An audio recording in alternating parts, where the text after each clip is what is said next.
He burned cities, he hid scholars, he massacred over 100,000 in Delhi alone. Timur the Lame didn't just conquer, he erased. From Persia to India, he built towers of human skulls and dragged civilizations into ash.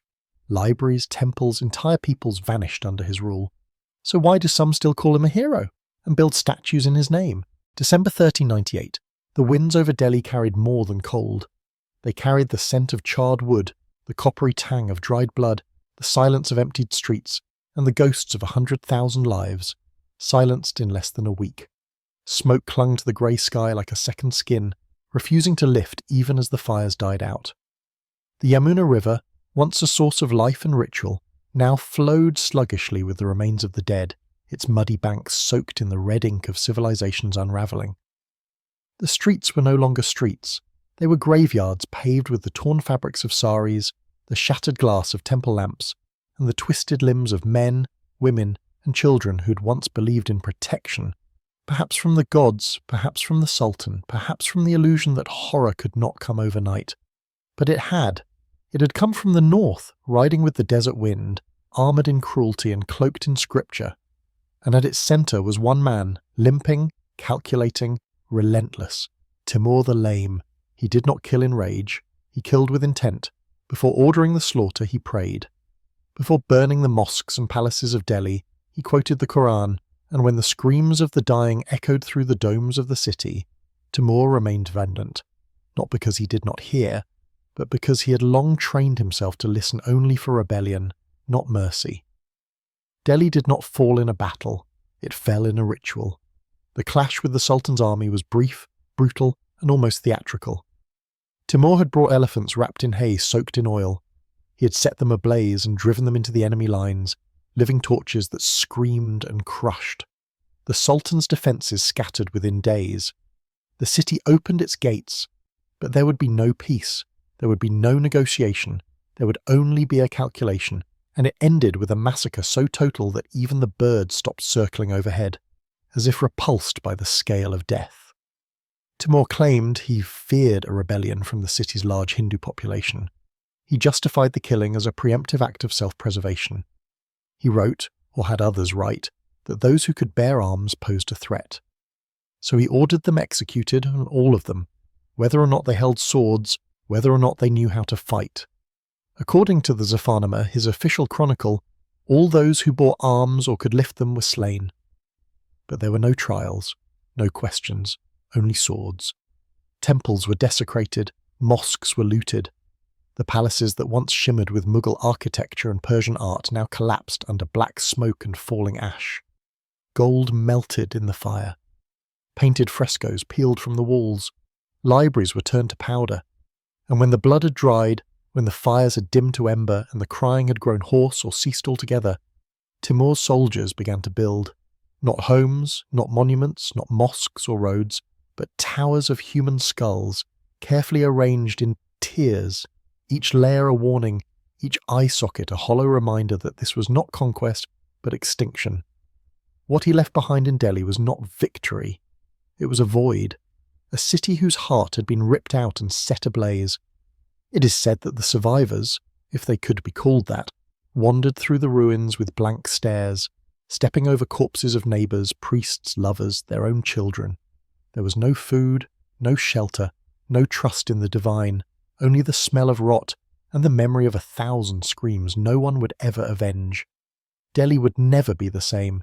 It would recover, in name, under new rulers, new flags, new dreams, but the soul of the city remained scarred, buried beneath the stones, whispered in the wind, written not in ink but in the spaces where music, prayer and laughter used to live.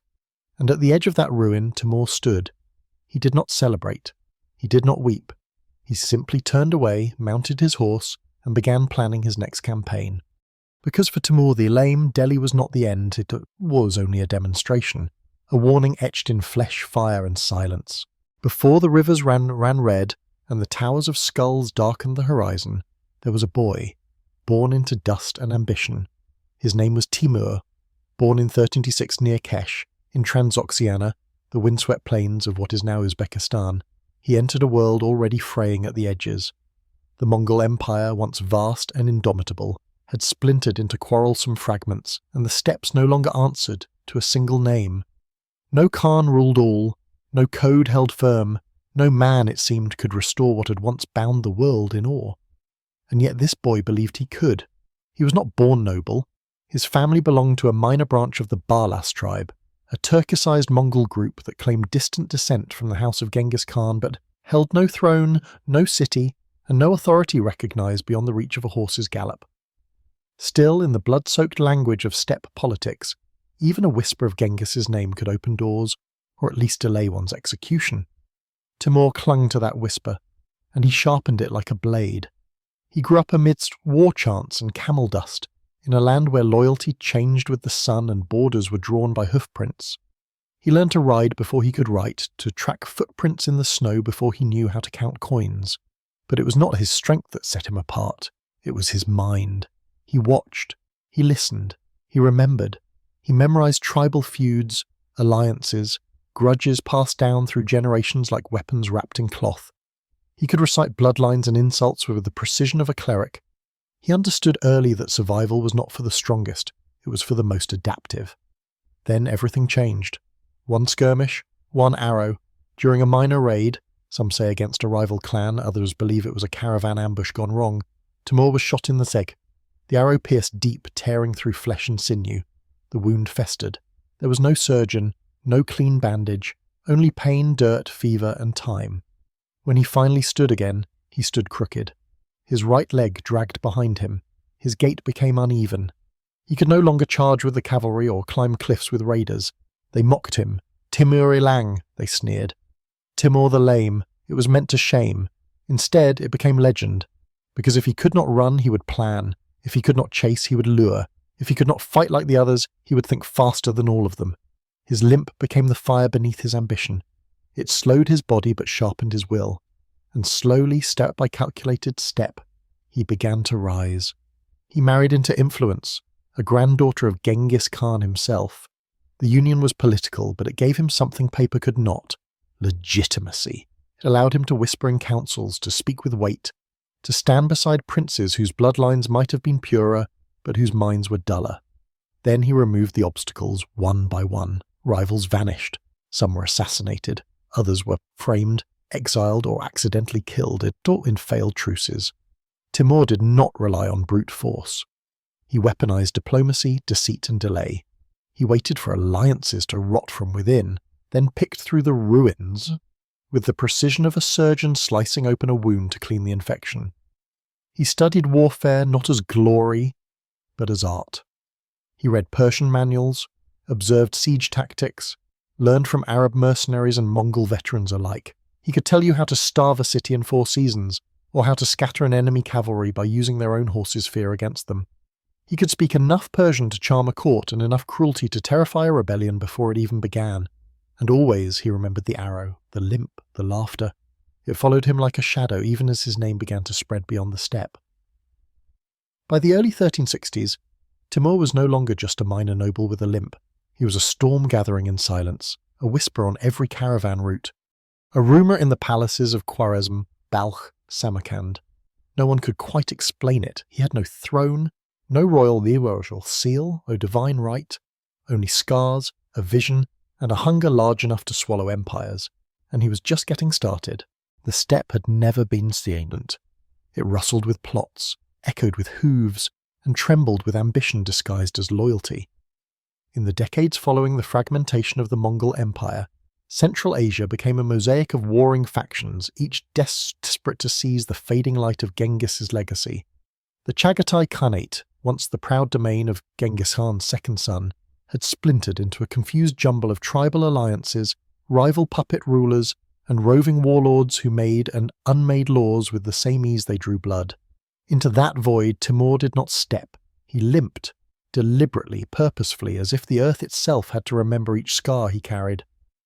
By the early 1370s, Timur had carved a throne not from royal lineage, but from opportunity. He did not inherit power. He surrounded it.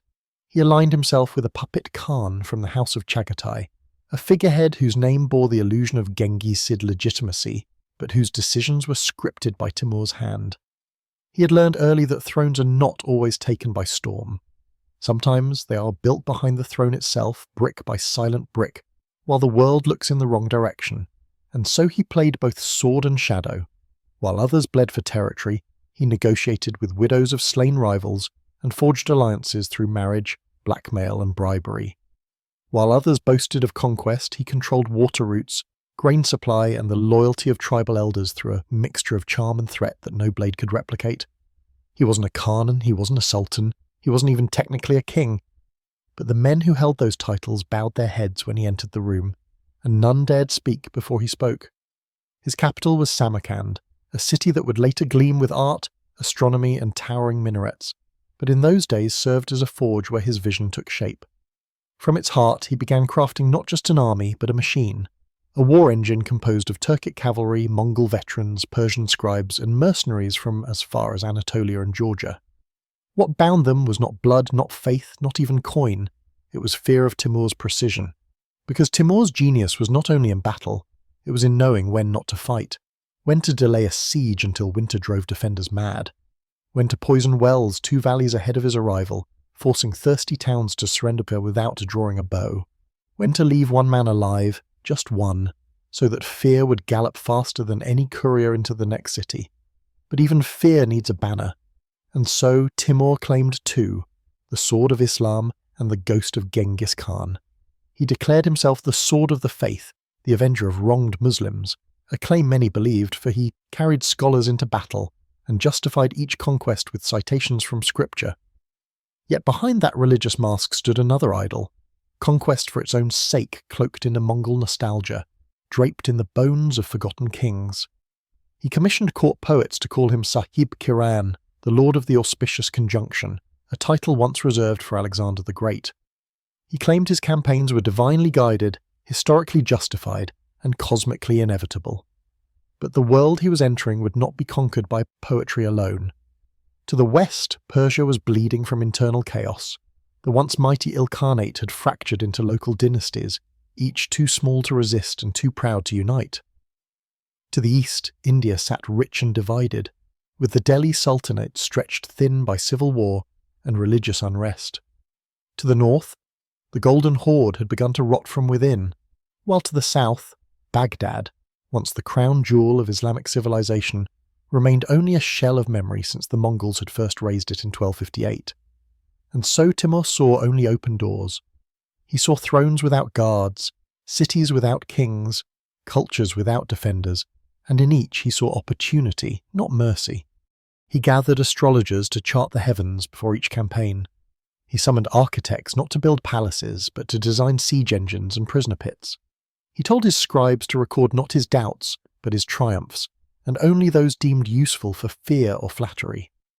And then, with Samarkand behind him, and the world trembling at the memory of what the Mongols had once done, he whispered the only name he ever truly worshipped, Genghis, and marched to resurrect his ghost in fire, in steel and in blood. Before Delhi, before the towers of skulls rose like altars in the dust, before history recoiled at the numbers, the stench, the scars, there were warnings, and they were loud if anyone had listened. Long before Timur marched into India, he had already tested the anatomy of terror, and had found it more reliable than swords, more persuasive than treaties, more enduring than memory itself. His campaigns in Persia and the Caucasus, often footnoted in history, overshadowed by the enormity of Delhi, were in truth the workshops of atrocity, places where the mechanisms of horror were refined until they could operate without question, without guilt, and without pause. In 1387, he entered Isfahan, a city renowned for its gardens, poets, and scholars, not as a barbarian, but as a guest, welcomed by local leaders who hoped to avoid bloodshed through submission. They opened the gates, they offered tribute, they offered words, but words meant nothing to a man who worshipped fear more than peace. When a small rebellion broke out days later, sparked, some say, by desperation, others by misunderstanding, Timur responded with a level of cruelty so calculated it felt almost mathematical. He ordered the beheading of every male citizen, not soldiers, not rebels, everyone, 70,000 heads. The bodies were discarded, but the skulls were kept, arranged meticulously into pyramids outside the city gates. Each structure was taller than a man, each bone bleached by the sun, each eye socket a silent witness to the futility of resistance. And this was not an isolated incident. In cities like Herat, Sistan, and Khwarezm, the pattern repeated, a show of diplomacy followed by overwhelming brutality. Timur would enter with proclamations of justice and divine guidance, then leave behind nothing but ash and bone. Entire populations were deported or killed, libraries were burned to black powder, mosques were stripped of their tiles and left to crumble in silence. Artisans who survived were shackled and marched to Samarkand, the rest were erased. In Armenia and Georgia he waged war, not just against armies but against memory. Villages were flattened, churches desecrated, scrolls, icons, frescoes, all destroyed. He took pride not only in defeating enemies, but in unravelling their identities. If he could not rule their minds, he would wipe them clean. This was Timur's emerging philosophy of power, that terror once industrialised was more effective than siege engines, that civilization could be shattered faster by targeting its roots, its language, its religion, its songs, rather than merely its soldiers. And so in every city the same blueprint was followed. Resistance was met with complete annihilation. Surrender was rewarded with partial slavery. Obedience, if absolute, might spare a few artisans, but only the ones deemed useful to his growing capital, which he envisioned not merely as a seat of empire, but as a monument to his perfection. He handpicked musicians, masons, astronomers, and scribes. They were not freed, they were harvested. He would walk through the rubble of a conquered town, not in search of gold, but in search of talent. Those who could build gardens, illuminate manuscripts, carve marble, or compose praise. These few were chained and transported back to Samarkand. The rest, often including their families, were either executed on the spot or abandoned to starvation. And if any city dared rebel after surrendering, even once, he did not respond with negotiation or ransom. He responded with erasure. Timur didn't believe in second chances. He believed in memory, and in ensuring no one ever forgot what disobedience cost. In Tikrit, Baghdad, Aleppo, and countless unnamed villages along the Silk Road, this pattern continued, his conquest leaving not only physical destruction, but psychological scars that outlived him by centuries. Refugees carried the stories across deserts. Traders whispered them in market stalls. Parents told their children what Timur had done, not because they hoped for justice, but because they wanted them to stay silent when danger came. This was not war, this was architecture, the deliberate construction of a world governed by fear, shaped with cruelty, and maintained by absence. And still, the world watched. Some praised him, some feared him, some dared to call him just, blinded by his patronage of scholars, or dazzled by the splendour of Samarkand, which rose like a jewel in the desert, built from the blood of broken cities. But those who had seen the skull pyramids up close, those who had heard the cries inside the ash, those who had lost entire lineages to one man's vision of glory, they knew the truth. Delhi wasn't going to be an outlier, it was going to be his masterpiece. By 1398, the maps of Timur's conquests had already soaked through with ink and blood. Persia ravaged, Khwarezm crushed, Armenia burned, Syria trembling. And yet his gaze turned far, past the Hindu Kush, past the Indus River, into the heart of Hindustan. India was not a blank space on the page. It was rich, ancient, diverse, with cities older than empires, temples layered in gold leaf, and palaces that shimmered in the morning mist. But it was also fractured. The Delhi Sultanate, once a formidable Muslim kingdom ruling vast portions of the subcontinent, was now weak and splintering, its sultans feeble, its court beset by internal betrayal, its defences thinned by famine and rebellion. And in this vulnerable carcass, Timur did not see a neighbour to respect, he saw a prize too decadent to ignore. He declared the invasion under the banner of righteousness. According to his proclamations, Sultan Nasir-ud-Din Mahmud Tughlaq had failed to uphold the true laws of Islam. He accused the Delhi ruler of tolerating Hindu idols, of granting leniency to heretics, of defiling divine order through softness. But this was no religious crusade. It was conquest dressed in scripture, another war cloaked in borrowed verses. He crossed the Indus River in September 1398. Behind him, he left not trails but trenches, trenches filled with those who resisted. His army moved like a locust storm, not as an organised imperial force, but as a vast, violent horde composed of hardened horsemen, enslaved artisans, camp followers, looters, killers, and fanatics.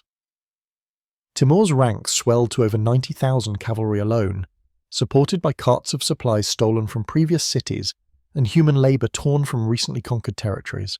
He brought no baggage train of peace, only the weight of weapons, chains and fire. City after city fell before he reached Delhi. At Tulamba, the gates were opened in fear. It made no difference.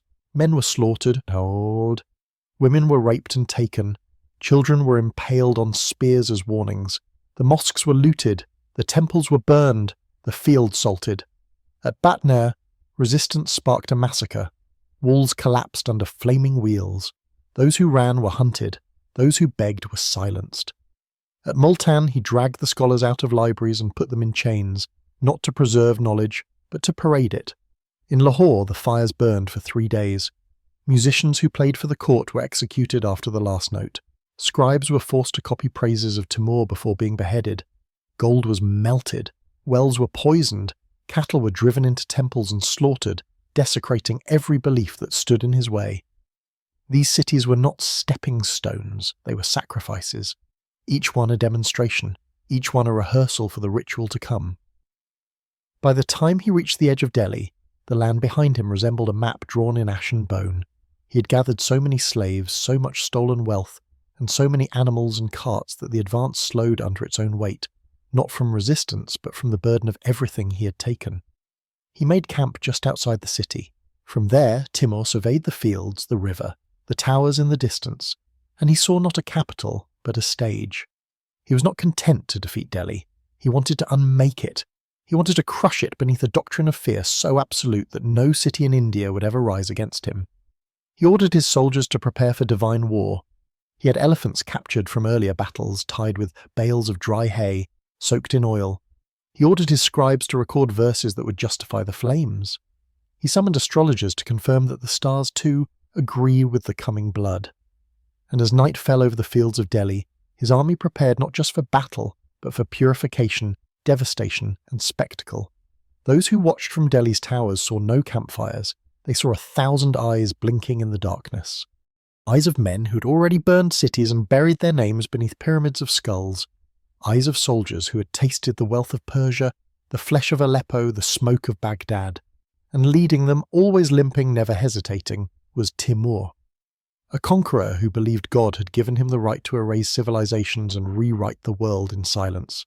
On the morning of December 17, 1398, the ground shook, not from an earthquake, not from divine wrath, but from the combined weight of hoofbeats, war cries, and the roar of elephants set ablaze, a storm of flesh and fire unleashed by a man who had already murdered cities before this one had even drawn breath. The Delhi Sultan's forces, though brave, were no match for what descended upon them. Timur's strategy, brutal in both vision and execution, began with chaos. War elephants stolen in previous campaigns were strapped with flammable hay, soaked in oil, then ignited and whipped into frenzy. The beasts, now shrieking in agony, charged into the Sultanate's lines like monsters summoned from a nightmare, their burning tusks trampling soldiers too terrified to run. Behind them came Timur's cavalry, fast, disciplined, merciless, slicing through what remained of Delhi's defence like a blade through cloth soaked in blood. Within hours, the battle was over. Within days, the city was his. And then, the real killing began. Not in the name of conquest, for the city had already surrendered. Not for resistance, for there was none left to resist. But for control, for terror, for memory, for erasure.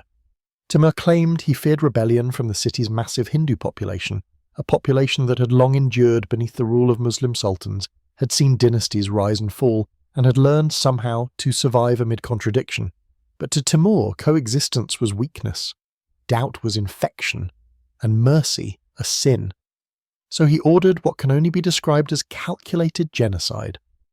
All those who bore arms or could lift them were slain, according to the Zafarnama, Timur's own official chronicle.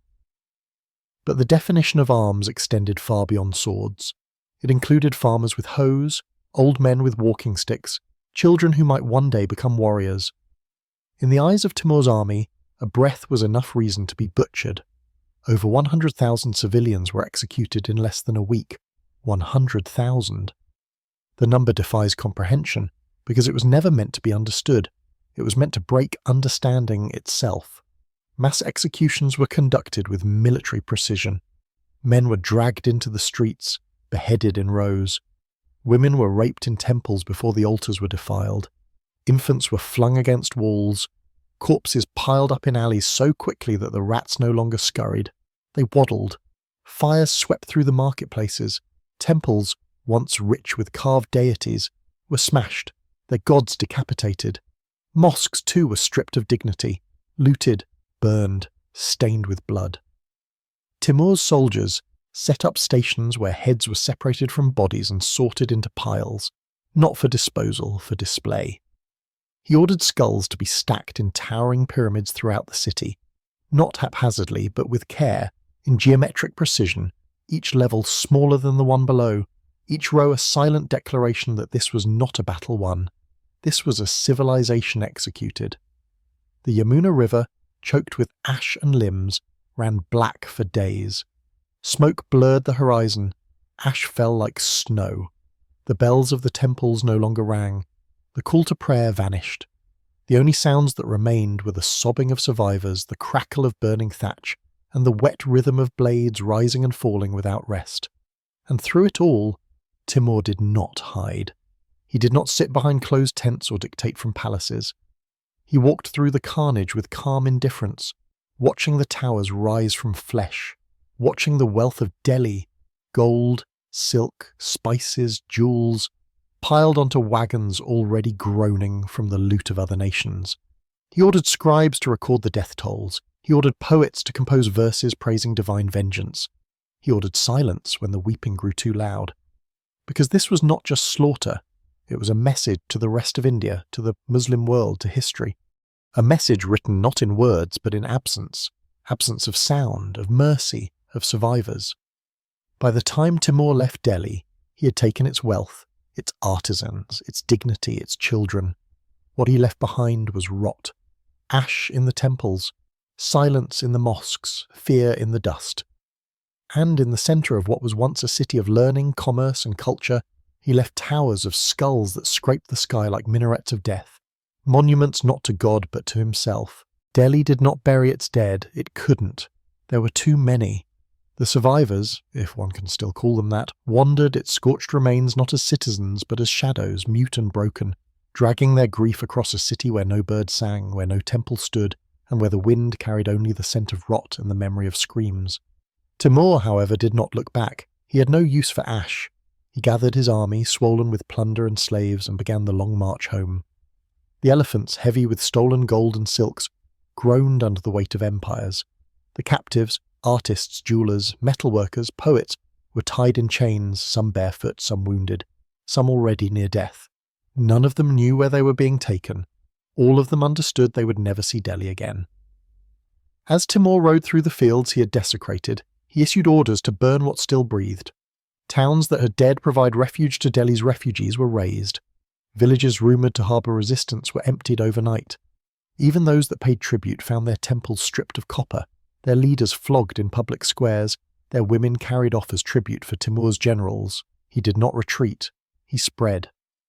Northwest into the Punjab, his army left behind a path that would remain barren for generations. Traders who once journeyed safely along the Grand Trunk Road now turned back in terror. Entire communities along the Indus vanished, not through plague or drought, but by a silence so complete it could only have been engineered. And as India grieved, the rest of the world braced for what would come next. Timur's appetite had not been dulled. It had been sharpened. Delhi had not satisfied his conquest, it had emboldened it. He turned his eye westward again, towards cities already bruised by history. Baghdad, Damascus, Aleppo, places where empires had risen and fallen, where scholars had once gathered beneath domes of turquoise and stone, where knowledge and prayer once lived side by side in peace. He saw only targets. In 1401, he laid siege to Baghdad, a city that had already suffered the Mongols in 1258, a city that once housed the House of Wisdom, where astronomers mapped stars and physicians copied ancient Greek texts into Arabic by candlelight. Timur's forces entered with barely a fight, and yet he ordered the population exterminated.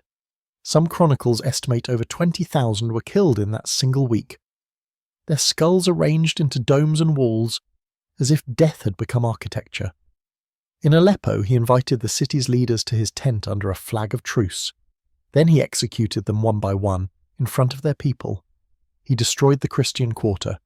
He desecrated the mosques. He looted ancient churches for relics and manuscripts, and what could not be carried, he set alight. In Damascus, he burned the Umayyad Mosque, one of the oldest and grandest in the Islamic world, watching its golden minaret collapse in flame as imams were dragged from pulpits and silenced forever. Even the Ottoman Empire, growing strong in the west, would not escape his path. In 1402, at the Battle of Ankara, Timur crushed Sultan Bayezid for fear, capturing him alive. A humiliation unprecedented in Ottoman memory. Bayezid was reportedly kept in a cage, paraded before Timur's court like a wild animal, fed scraps while his empire unravelled in his absence. But conquest has a cost. The more Timur took, the more his army splintered. He had begun to outlive his own command. The men who had ridden with him through the Caucasus and Persia, men who once believed in his divine mission, now found themselves burdened not with glory, but with guilt. They watched cities burn for no reason. They listened to women scream behind tent walls. They stepped over children whose names they would never know. And though they feared him, they whispered. "We conquer cities," one general reportedly said, "but lose our souls." There were no rebellions inside Timur's camp, but there were eyes that no longer met his gaze. There were hands that hesitated before they drew swords. And in the long silences that followed each new massacre, there were questions that even Timur could not smother. Because while his empire grew wider, it grew shallower. He had built no institutions, he had left no laws, he had unified no people. Only fear followed him now. Fear. And the smoke of 100 cities. By the winter of 1404, Timur stood at the edge of the world he had burned. To the west, the Ottoman Empire had been shattered and humiliated. To the south, Baghdad lay under ash, its minarets broken, its scholars dead. To the east, India bled in silence, and to the north, the steppes whispered rumours that the last heir of Genghis Khan had finally surpassed the ancestor he worshipped. But for Timur, it wasn't enough. There was one dream left unfulfilled, one ghost he had not yet conquered: China. The Ming dynasty had risen from the ashes of Mongol rule, re-establishing hand control over the empire Genghis's descendants had once ruled from the Forbidden City. To Timur, this was not a sovereign kingdom. It was unfinished business, an insult, a usurpation of Mongol glory, and he believed, or convinced himself, that it was his destiny to reclaim it. So in the deep frost of Central Asia he began to march. He was almost 70 years old, his limbs ached, his breath rattled, his body bore the weight of 100 campaigns, but his mind remained sharp and his will, if anything, grew more rigid with each new gust of wind, each new report from the borderlands, each new night spent staring into the empty white canvas of the steppe. He gathered a massive army, thousands of horsemen, caravans of siege engines, tents packed with gold, provisions and war plans, slaves chained to carts. Astrologers consulted the stars, mullahs blessed the swords, and Timur, as always, rode near the front, hunched, silent, cloaked in furs that could not keep out the cold. The march was brutal. The roads between Samarkand and the Chinese frontier were not roads at all, but frozen veins across a body of ice and earth. Men froze in their sleep, horses collapsed mid-step, fires refused to light, and yet no one turned back, for fear of Timur was still stronger than the wind. They reached the city of Otrar near the Sir Daria River, a place that had once defied Genghis Khan and paid for it in blood. And there, as the snow deepened and the sky thickened with grey, Timur fell ill. It began as fatigue. He stopped riding. Then came the fever, sharp and unrelenting. Then the coughing, violent, wet, dead at the edges. Physicians were summoned, their hands trembling as they unrolled herbs and whispered prayers. His commanders stood in silence outside his tent, their breaths forming clouds, their eyes refusing to meet each other's. Inside, the man who had conquered half the known world lay surrounded not by trophies or scrolls or banners, but by the low hum of fear. Some say it was pneumonia, others say it was plague, or a slow poison from within his own ranks. No one truly knows. What is known is this: Timur the Lame, the butcher of Delhi, the builder of skull towers, the man who had defeated kings and erased cities from memory, died in the snow before reaching his final conquest. He was 70 years old, he had ruled for over 3 decades, and in that time he had taken more than most could imagine: lives, cities, children, songs, cultures, but in the end, death took him like it takes everyone else, not in battle, not in glory, but in cold. He was buried in Samarkand in a tomb he had designed himself, the Guri-Amir, a blue dome mausoleum that still rises in silence over the city he made his own. Beneath it lay his bones, wrapped in dark cloth, beside the descendants he never knew and the empire he never finished building. On the slab above his grave a curse was carved: "When I rise from the dead, the world shall tremble. Whosoever disturbs my tomb shall unleash an invader more terrible than I." For centuries it was dismissed as superstition, until June in 1941. Soviet archaeologists opened Timur's tomb as part of a historical expedition. They studied his skeleton, confirmed his deformities, measured the curved spine, examined the crushed hip, and then resealed the tomb. 2 days later, Hitler invaded the Soviet Union. Coincidence, perhaps. But history, ever fond of irony, took note, because while Timur's body had finally rested, his legend, like the skulls he once stacked in towers, still stood sharp and unburied, waiting for the next empire to learn what fear really meant. For centuries, the silence around Timur was deliberate. In the Western world, he faded not as a conqueror, but as a ghost, a footnote in the margins of larger empires, an exotic terror whispered only when discussing ruins in the East. Unlike Alexander, he left no philosophers in his wake. Unlike Caesar, he built no enduring senate, no system of law, no blueprint of governance for future men to follow. And unlike Genghis Khan, his name did not become a lineage, only a shadow that passed quickly over the mountains and vanished behind fire. Historians in Europe, fixated on Rome, on Christianity, on the Renaissance rising from medieval fog, had little appetite for remembering a man who built no cathedral, translated no scripture, left no art but fear, and no legacy but ash. And so he was ignored, a butcher without a book, a destroyer without disciples, an empire with no heirs, but history does not forget forever.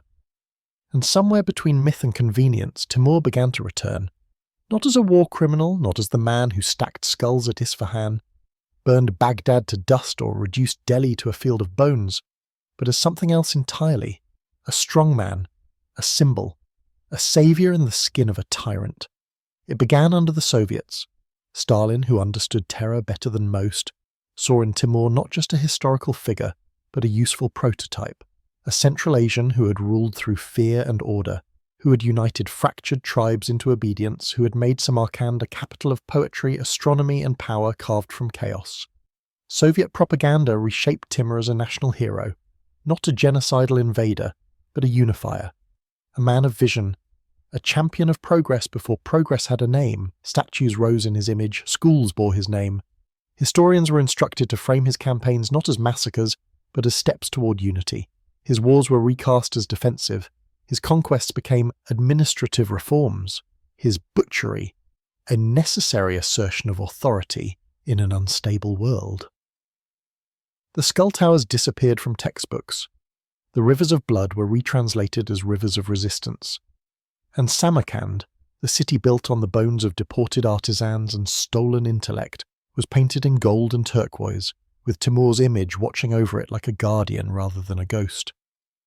In Uzbekistan today, you can walk beneath a statue of Timur, sword raised, horse rearing, his name inscribed in bold letters beneath the words, "Justice is the foundation of strength."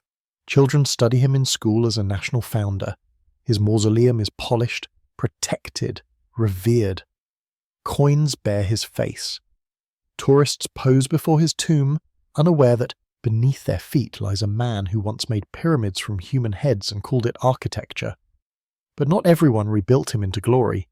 In India, Timur is remembered very differently, not as a hero, not even as a villain with complexity, but as a shadow, a bloodstain on memory.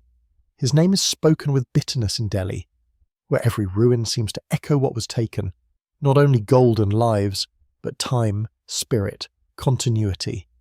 He is the reason some temples never reopened, the reason some families lost entire branches of their lineage, the reason scholars from that era have no books to cite, no libraries to claim, no ancestors to honour. In Delhi's old quarters, where new streets now cover ancient paths, his presence still lingers, not as a monument, but as an absence. Ask a historian there what Timur gave the world, and they may say, he gave us silence. A silence that suffocates history, that replaces memory with myth, and myth with manipulation. Because legacy is not truth, it is construction. And in Timur's case, it was reconstructed brick by bloody brick until the butcher became a founder, the tyrant a visionary, the destroyer a statue. But under every layer of paint, the bones remain, and no number of textbooks can bury the screams that once echoed from Delhi to Damascus. He may be remembered today in shining bronze, but the dust beneath him still remembers the ash. And somewhere in the ruins of forgotten cities, in the fragments of shattered temples, and in the scattered teeth of skull pyramids now buried beneath our highways and homes, the dead still speak. Even if no one is listening, Timur conquered more land than Alexander the Great. He shattered more cities than Caesar ever dreamed of seeing. He killed more civilians than most modern dictators, and did so not in secret, not as collateral, but as strategy, openly, repeatedly, and with the kind of precision that turns murder into architecture and genocide into governance. Yet what did he leave behind? No dynasty, no doctrine, no enduring idea, no code of law bore his name, no faith expanded through his conquest. No people were lifted, protected, or remembered with gratitude. He built no enduring capital, no philosophical school, no literary canon that bloomed in his shadow. There were no Timurids who reigned with justice for generations. There was only a brief shimmer, a grandson here, a revival there, and then silence. His monuments, as grand as they were, came at the price of burned libraries, broken altars, and orphaned cultures. The domes of Samarkand shimmered because so many other cities were reduced to dust. And though history may try to balance scales with phrases like visionary patron or master strategist, there is no equation where skull towers and burned children become part of a legacy worth honouring. Because what Timur achieved was not glory, it was warning, a demonstration of what happens when power is unrestrained, when religion becomes excuse, and when the death of beauty, culture, and memory is treated as nothing more than a stepping stone to more power. He ruled with terror, and terror by its nature leaves no inheritance, only void. We study men like Timur not because we admire them, but because we fear the world that made them possible, and fear even more the world that might make them again. Because history does not march forward with reason. It loops, it echoes, it forgets, and then it rebuilds monsters from ruins and calls them kings. So what do we do with Timur? Do we admire the general and ignore the butcher? Do we tour his turquoise tomb and forget the ashes beneath it? Do we write his name in gold while the blood he spilled soaks quietly into the soil of 1,000 forgotten villages? Or do we finally ask what no empire dared ask in his time? Is victory still victory if it requires the death of humanity? That is the question history leaves for us, not in Timur's words, for he left few worth quoting, not in Timur's cities, for they were made from the ruins of others, not even in Timur's face, for it was carved and recarved to suit each ruler who came after him, but in us, in what we choose to remember and what we choose to forget, in what we build and what we bury. Because if we are not careful, we may find ourselves writing new names beneath old statues. We may find ourselves again mistaking cruelty for greatness and silence for peace. And the next time the towers rise, made not of skulls but of digital obedience, mechanized violence and sanctioned fear, who will be brave enough to call it by its true name? Will we speak? Or will we kneel as they did before Timur and call it destiny?